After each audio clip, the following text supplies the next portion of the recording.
বিশ্বনবী দেখলেন আমার তো প্রতি সপ্তাহে সপ্তাহে যুদ্ধে আহত সাহাবীদের সেবা দিবে কে? বিশ্বনবী কি খেয়াল করলেন দেখেন, সাআদ ছিল মদিনার বড় ডাক্তার।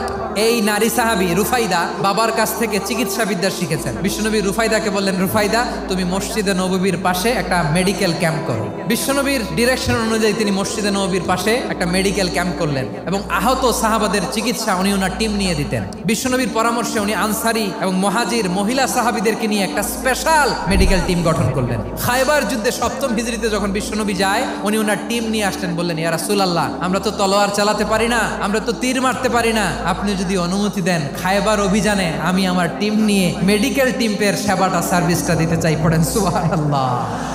বিশ্বনবী অনুমতি দিলেন, যোদ্ধা সাহাবীদের সাথে মেডিকেল টিম নিয়ে অগ্রসর হলেন। খায়বারের প্রতিটা আহত সাহাবী যারা ইনজুরি শিকার হয়েছেন সবাই রুফাইদা আল আসলামিয়ার এই মেডিকেল ক্যাম্প থেকে চিকিৎসা সহায়তা পেয়েছেন। সুবহানাল্লাহ পড়েন।